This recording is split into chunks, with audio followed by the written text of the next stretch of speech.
আমি প্রদীপ তোমাদের সকলকে স্বাগত জানাচ্ছি আমাদের ইউটিউব চ্যানেল অনলাইন স্টাডি রুমে। আজকে আমি এখানে ক্লাস 9-এ ফিজিক্যাল সায়েন্সের মডেল অ্যাক্টিভিটি টাস্ক 2021 করাবো। তো প্রথম থেকে শেষ পর্যন্ত ভিডিওটি মন দিয়ে দেখো, ভালো লাগলে লাইক কমেন্ট এবং শেয়ার করো এবং সঙ্গে চ্যানেলটিকে সাবস্ক্রাইব করতে ভুলো না। তো চলো শুরু করছি মডেল অ্যাক্টিভিটি টাস্কের ফার্স্ট কোশ্চেন থেকে। চলো শুরু করা যাক।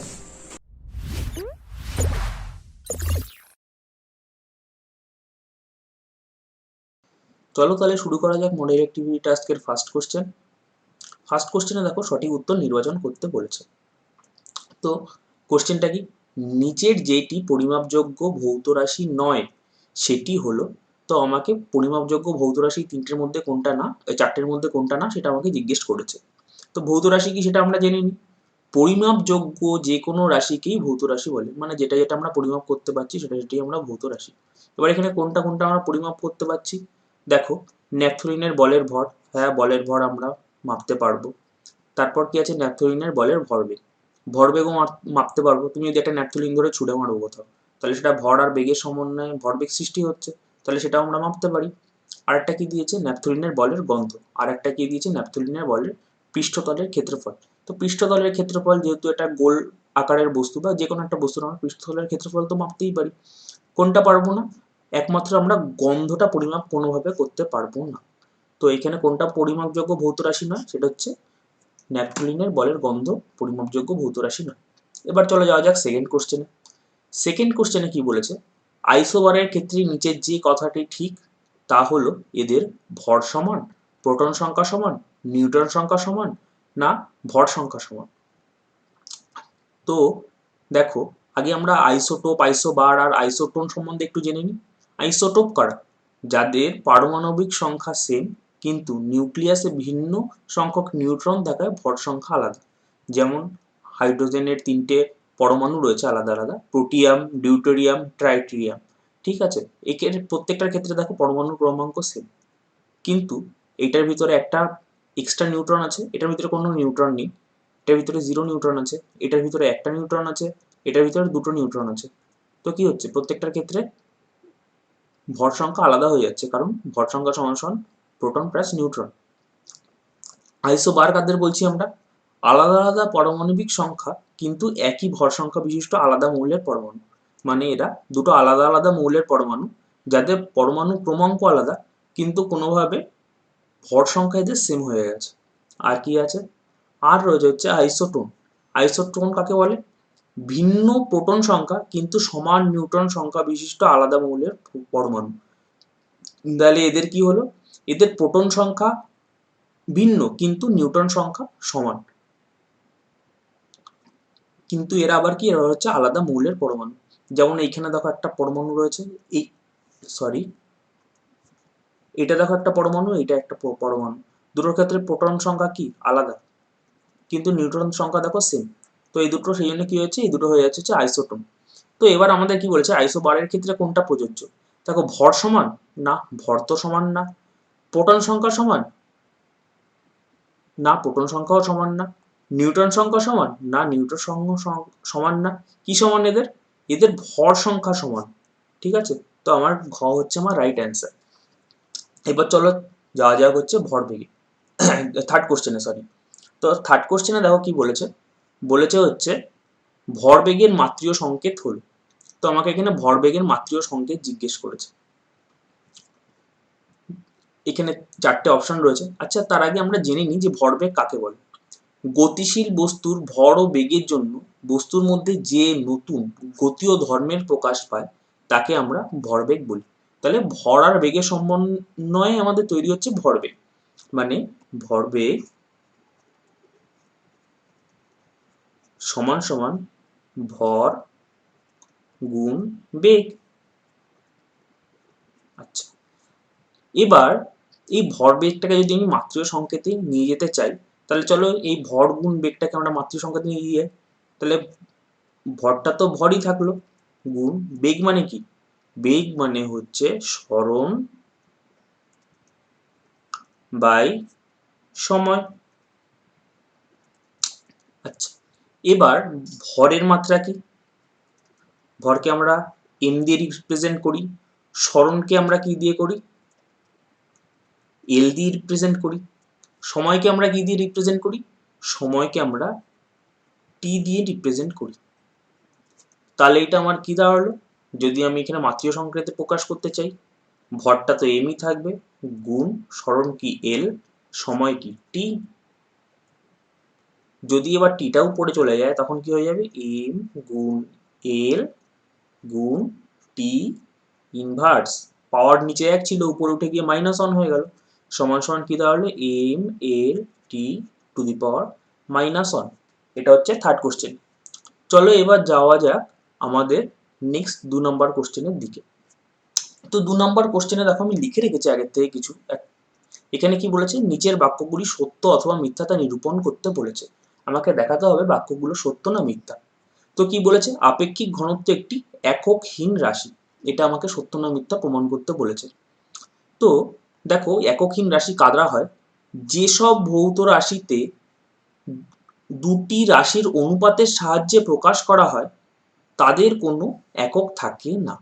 তা কাদের কাদের একক থাকে না, যে সমস্ত রাশি দুটো আলাদা ভৌত রাশির অনুপাত, অনুপাত মানে কি, তারপর ধরো কোনো একটা আমি জিনিস নিলাম, ঠিক আছে, ধরো 4 কেজি, আর একটা জিনিস নিলাম হচ্ছে 2 কেজি, দুটোই ভর, এটাও ভর এটাও ভর। এবার যখন দুটো ভর তখন দেখো আমি এখানে কাটাকাটি করে দিচ্ছি, এখানে উপরে 2 চলে আসছে, আর এই যে এদের ইউনিটটা রয়েছে না, যে এককটা রয়েছে, এই এককটাও দেখো কাটাকাটি হয়ে যাচ্ছে নিচে নিচে। তো যখন আমি দুটো সেম জাতীয় জিনিসের অনুপাত বের করব তখন সেখানে কি থাকবে, তখন সেখানে কোনো রকম একক থাকবে না। তো তাহলে কি হলো, কোনো একটি পদার্থের তুলনায় যখন দ্বিতীয় কোনো পদার্থের ঘনত্ব তুলনা করা হয় তাকে দ্বিতীয় পদার্থের আপেক্ষিক ঘনত্ব বলে। এটা হচ্ছে আমার আপেক্ষিক ঘনত্ব। এবার ধরো প্রথম পদার্থ এ আর দ্বিতীয় পদার্থ হচ্ছে বি, অতএব দ্বিতীয় পদার্থের আপেক্ষিক ঘনত্ব কি হবে, বি এর ঘনত্ব, কার সাপেক্ষে আমি নির্ণয় করছি, এর সাপেক্ষে, বাই এ এর ঘনত্ব। বাট যেহেতু এটা দুটো সমজাতীয় রাশির অনুপাত তাই এটি এককহীন রাশি। আমি বি এর ঘনত্ব উপরে রাখছি, নিচে এ এর ঘনত্ব রাখছি, ঘনত্বর দুটোরই ইউনিট সেম হবে, গ্রাম পার মিটার কিউব। ধরো উপরেও গ্রাম পার মিটার কিউব আসলো, নিচেও গ্রাম পার মিটার কিউব আসলো, তো গ্রাম পার মিটার কিউব আর নিচেও গ্রাম পার মিটার কিউব তো কাটাকাটি হয়ে যাবে। তাহলে আপেক্ষিক ঘনত্ব কি হবে, আপেক্ষিক ঘনত্ব হবে তাহলে একক বিহীন রাশি। অতএব এটা কি, এটা হচ্ছে সত্য। ঠিক আছে, চলো এবার যাওয়া যাক হচ্ছে নেক্সট কোশ্চেনে।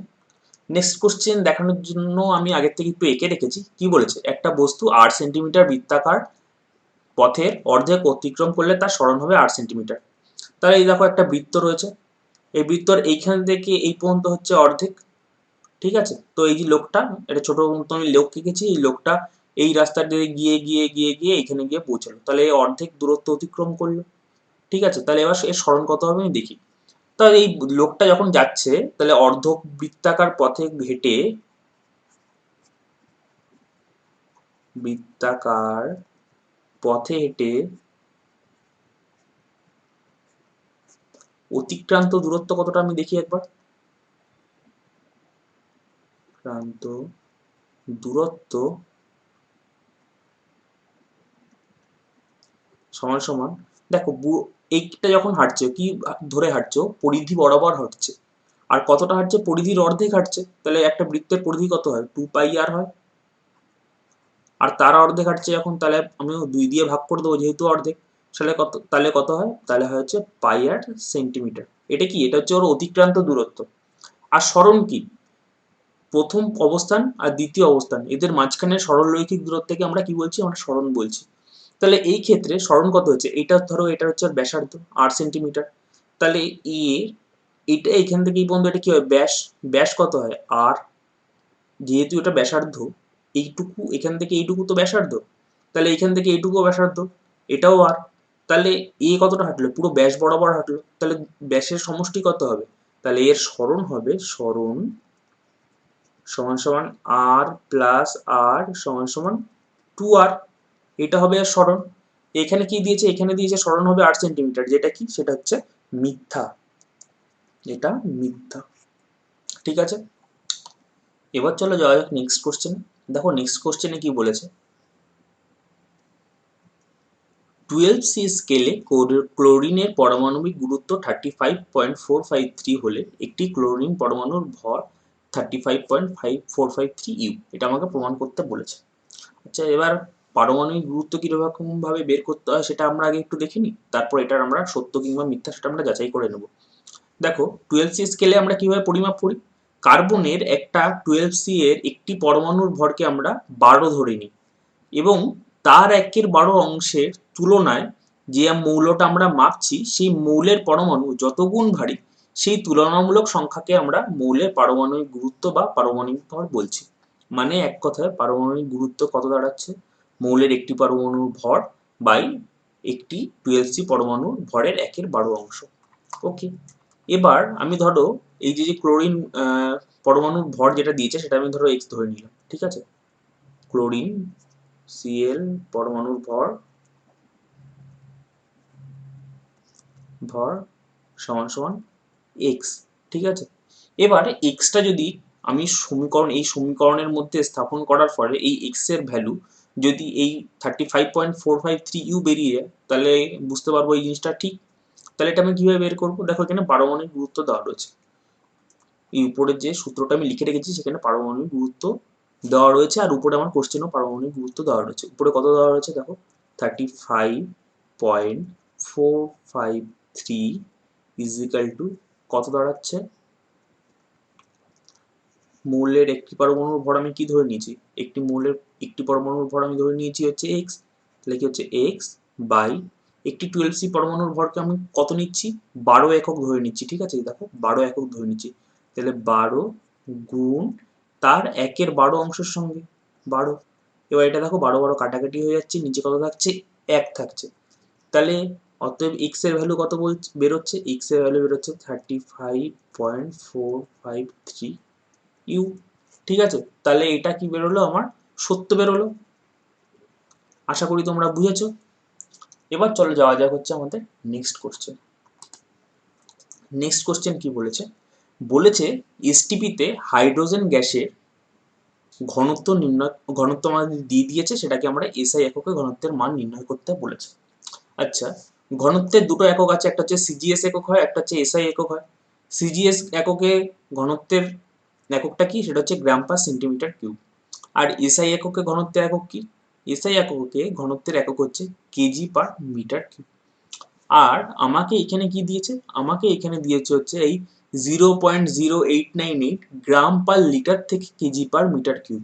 তাহলে আমি কোত্থেকে যাবো, এই গ্রাম পার লিটার থেকে যাব হচ্ছে কেজি পার মিটার কিউব। তো এটা তোমরা একটু ভালো করে দেখো, এখানে একটু জানার ব্যাপার আছে, যদিও ইজি ব্যাপার একদম, তাও।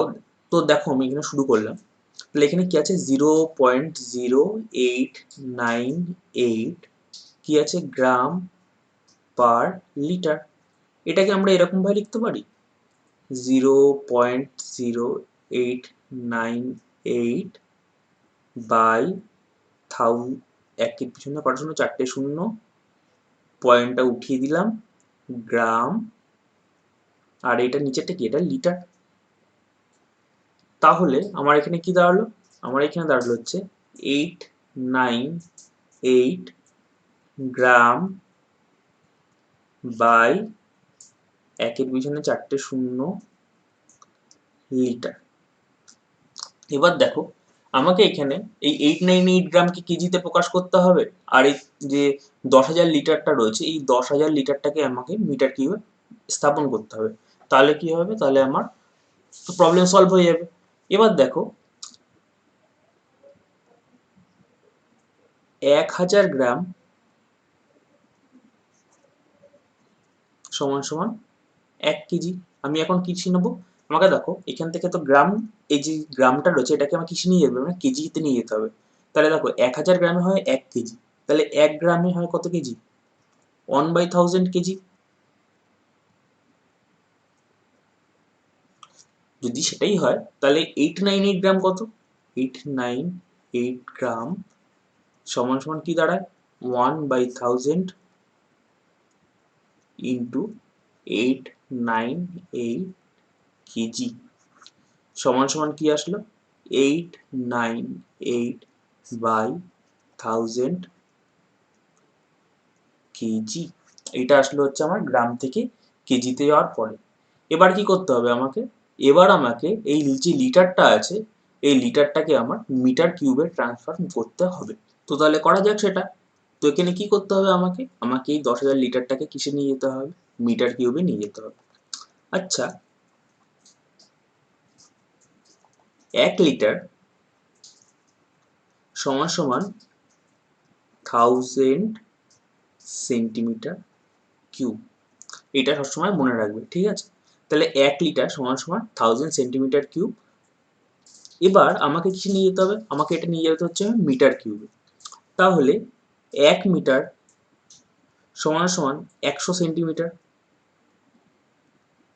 এটা নিশ্চয়ই তোমরা শুনেছো, ঠিক আছে?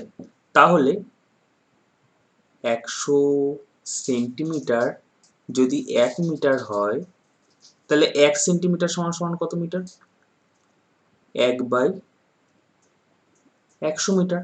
এবার যদি আমি দুপক্ষকে কিউব করে দিই, কারণ আমাকে এখানে তো কিউবে আছে না, আমাকে যে মিটার কিউবটা বার করতে হবে কত মিটার কিউব হয় সেটা তো আমাকে কিউবে রয়েছে, কিউবে বার করতে হবে। সেই জন্য আমি এই দুদিকে আমি কিউব করে দিলাম, মানে আমি এটাকেও কিউব করব, এটাকেও আমি কিউব করব। কি আসবে তাহলে, 1 কিউব সেন্টিমিটার কিউব সমান সমান 1/100, এটারও কিউব মিটার কিউব, ঠিক আছে? তাহলে এখানে কি দাঁড়ালো, তাহলে এখানে দাঁড়ালো হচ্ছে 1 সেন্টিমিটার কিউব সমান সমান, আচ্ছা এই 1-এর 100-কে তোমরা এটা জানো তো যে 10 100 হয়, মানে এটাকে আমি 1-এর 10 লিখে তার স্কোয়ার করে তার কিউব মারতে পারি, মিটার কিউব। বা এক কথায় বলতে গেলে আমি এটা করতে চাইছি 1/10⁶ মিটার কিউব, মানে 10 6 বার গুণ হয়েছে, ঠিক আছে? এবার 1 সেন্টিমিটার কিউব যখন আমার বেরিয়ে গেল, আমার এখানে কত চাই, 1 লিটার সমান সমান, 1 লিটার সমান সমান হচ্ছে 1000 সেন্টিমিটার কিউব। তাহলে 1 সেন্টিমিটার কিউব যদি এইটা হয়, তাহলে 1000 সেন্টিমিটার কিউব সমান সমান কি হবে, অতএব 1000 সেন্টিমিটার কিউব সমান সমান 1000 গুণ এই 1/10⁶ হবে, মানে 1/10 into 1/10 into 1/10 into 1/10 into 1/10 into 1/10, এতবার গুণ হলো। এবার আমার কাটাকাটি চলে যাবে, এইটা এটা একবার গেল, একটা দুটো তিনটে, এটার একটা যাবে, এইটার একটা যাবে, তাহলে কি থাকবে 1/1000 মিটার কিউব। তাহলে 1000 সেন্টিমিটার কিউব সমান সমান আমার কত আসলো, 1/1000 মিটার কিউব। আর এই 1000 সেন্টিমিটারটা কি, এটাই তো আমার 1 লিটার, তাই না?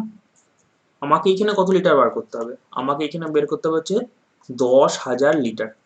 অতএব তাহলে কি হচ্ছে, অতএব 10,000 লিটার সমান সমান 10,000 দিয়ে গুণ করে দেবো, এটা আমি গুণ 1/1000 মিটার কিউব। কাটাকাটি আসলে এই দেখো তিনটে ইয়ে কেটে যাবে, সমান সমান কত আসছে, সমান সমান আসছে হচ্ছে 10 মিটার কিউব। তাহলে আমরা দুটো জিনিস জানলাম, একটা হচ্ছে এই, তাহলে এবার কি করবো, এইটাকে ধরো যদি আমি 1 নাম্বার সমীকরণের নাম দিই, আর এই 1 নাম্বার সমীকরণে এই 898 গ্রামটার ভ্যালু কেজিতে কত এসছে, আর এই 10,000 লিটারের ভ্যালু মিটার কিউবে কত এসছে, সেটা যদি আমি রিপ্লেস করি তাহলে কি হয়, এই দেখো 8, এইখানে করছি আলাদা কালিতে করছি যাতে বুঝতে পারো, 898 গ্রাম বাই 1000 লিটার সমান সমান কি হবে, 898 গ্রাম সমান সমান কি বেরিয়েছিল আমার, 898/1000 কেজি। তাহলে কি হচ্ছে 898/1000 কেজি, এটা হচ্ছে 898 গ্রামটাকে আমি প্রকাশ করলাম। এবারটা আমাকে কিসে প্রকাশ করতে হবে, এবার আমার এই লিটারটাকে মিটার কিউবে প্রকাশ করতে হবে। দেখো এখানে আমরা বের করলাম না একটু আগে, এই যে এইখানটায়, এই যে এইখানটায় যে 10,000 লিটার সমান সমান কত, 10,000 লিটার সমান সমান হচ্ছে 10 মিটার কিউব। তাহলে এখানে কি হবে, বাই 10 মিটার কিউব। এবার আমাকে কি করতে হবে, এবার আমাকে করতে হবে 898 বাই 1000, এটা কি হবে গুণ করলে উল্টে যাবে, মানে এটা 1-এর 10 হয়ে যাবে, মানে আমার কি চলে আসবে 898 বাই 1-এর পিছনে 4টে শূন্য। এটা কিসে আসলো আমার কেজি, আর এটা পার মিটার কিউবে আসলো। ঠিক আছে, তোমরা যদি এটা ভাগ করো দেখবে তাহলে এটা দুটোই সেম সেম চলে এসছে। এইখানেও যেটা ছিল এইখানেও দেখো 0.898, এটাকেই যখন আমি ভাগ করলাম তখন আমাকে কত আসলো, এখানে 0.898 বাই 10,000 এসেছিল। এখানেও দেখো 898 বাই 10,000 চলে এসছে, মানে এইটার ভ্যালু আমার দাঁড়িয়ে গেল 0.898 গ্রাম পার লিটার। এটা কিসে আসলো আমার, এটা আসলো হচ্ছে আমার এসআইতে। এটা কি, এটা হচ্ছে আমার এসআই, তোমরা এইভাবে রাখতে পারো, বা 0.0898 KG per metre cube SI এককে আমার প্রকাশিত হলো। এটা হচ্ছে আমার অ্যান্সার। ঠিক আছে, এটা একটা হয়ে গেল। এবার যাওয়া যাক 2 নম্বর কোশ্চেন। 2 নম্বর কোশ্চেনে দেখো কি বলেছে, একটি পরমাণুর প্রোটন আর ইলেকট্রন সংখ্যার মোট সমষ্টি দিয়ে দিয়েছে আর পরমাণুর ভর সংখ্যা দিয়ে দিয়েছে, এটা নিউট্রন কয়টা আছে সেটা আমাদের বার করতে বলেছে। তাহলে এখানে কি করেছে, ইলেকট্রন সংখ্যা প্লাস প্রোটন সংখ্যা আমাকে দিয়ে দিয়েছে, সেটা কত দিয়েছে 184 দিয়েছে। আর তোমরা নিশ্চয়ই এটাও জানো যে পরমাণুর কোন একটা মৌলের পরমাণুর ক্ষেত্রে ইলেকট্রন সংখ্যাই সমান সমান হচ্ছে প্রোটন সংখ্যা হয়। ঠিক আছে, তাহলে আমি এখান থেকে বলতে পারি যে ইলেকট্রন সংখ্যা সমান সমান প্রোটন সংখ্যা।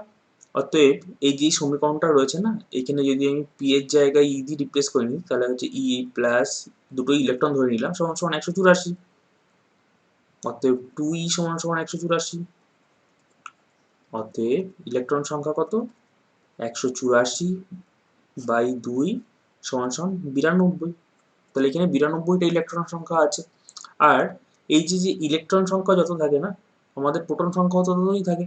আর ভর সংখ্যা কাকে বলে, ভর সংখ্যা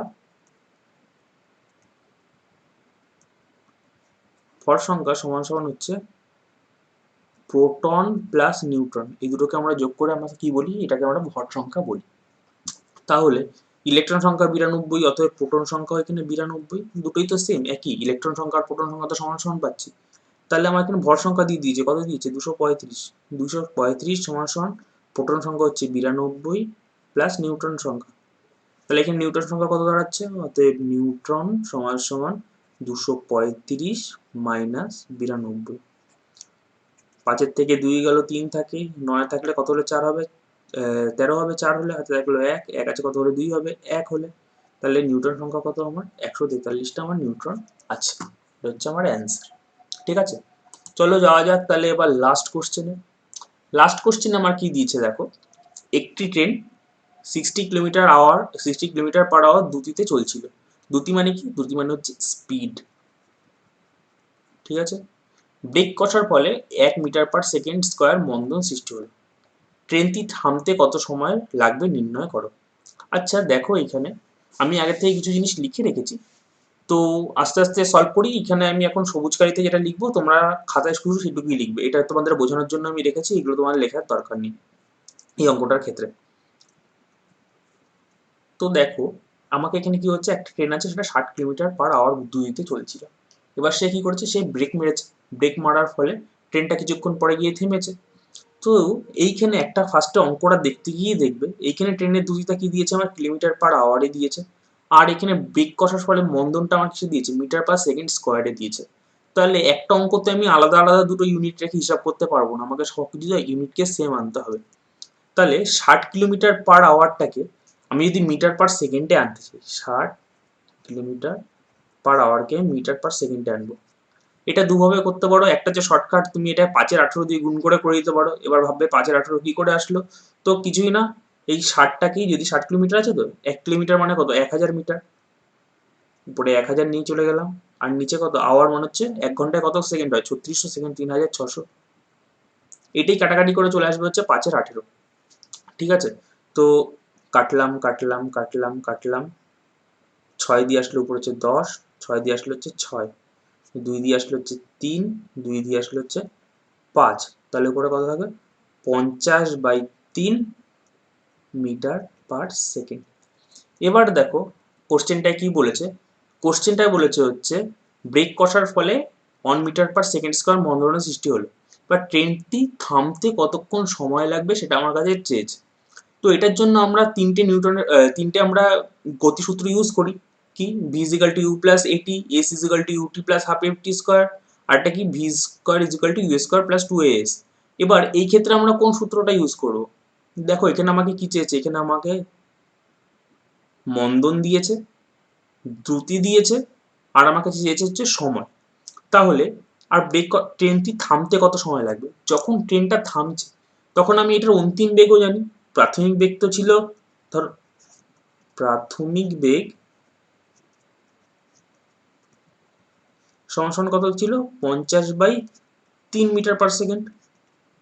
ব্রেক কষার পরে 1 মিটার পার সেকেন্ড স্কোয়ার যখন মন্দনের সৃষ্টি হয়েছে, ওর অন্তিম ব্রেক কি বলছে, থামতে কতক্ষণ সময় লাগবে, তার থামছে মানে হচ্ছে অন্তিম বেগ কত, 0। অন্তিম বেগ কত যাচ্ছে, অন্তিম বেগ যাচ্ছে 0 মিটার পার সেকেন্ড। আর কি দিয়েছে আমাকে, আর দিয়েছে হচ্ছে মন্দন সমান কত, 1 মিটার পার সেকেন্ড স্কোয়ার দিয়েছে। তাহলে এটা তো ত্বরণের সূত্র, এই যে V equal to you plus A T, এটারই মন্দনকে আমি মন্দন নিয়ে আসলে কি হয়, V equal to U minus A T. ঠিক আছে, তাহলে এখান থেকে এখানে আমার এ জানি, ইউ জানি, ভি জানি, তাহলে আমার এখান থেকে কি বেরিয়ে যাবে, আমার টি বেরিয়ে যাবে। যেখানে ভি কি, ভি হচ্ছে অন্তিম বেগ, ইউ হচ্ছে প্রাথমিক বেগ, এ হচ্ছে আমার অ্যাক্সেলারেশন বা ত্বরণ বা মন্দন, আর টি হচ্ছে সময়। তাহলে এখানে আমার ভি কত বেরিয়েছে, এখানে আমার প্রাথমিক বেগ, আমার তো অন্তিম বেগ হচ্ছে 0, অন্তিম বেগ কত হচ্ছে আমার 0, প্রাথমিক বেগ কত, প্রাথমিক বেগ হচ্ছে আমার 50/3। আমার এ কত দিয়েছে, এ দিয়েছে হচ্ছে 1 গুণ, আমাকে টিটা বার করতে বলেছে।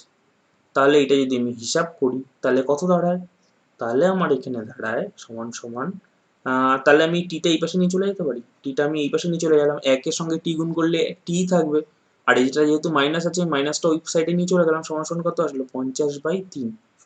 এবার যদি আমি 50কে 3 দিয়ে ভাগ করি তাহলে 3 ষোলো 48, আর থাকলো 2, 2/3, তাহলে কি আসলো আমার 16.2/3 সেকেন্ড। এটা হচ্ছে আমার অ্যান্সার, এটা হচ্ছে আমার ট্রেনটা থামতে সময় লাগবে। তো আশা করি তোমরা বুঝতে পারলে। যদি কিছু না বুঝে থাকো তাহলে কমেন্ট সেকশনে অবশ্যই জানিও, এবং দেখা হবে তোমাদের সঙ্গে আমার নেক্সট ভিডিওতে। ততক্ষণের জন্য বাই।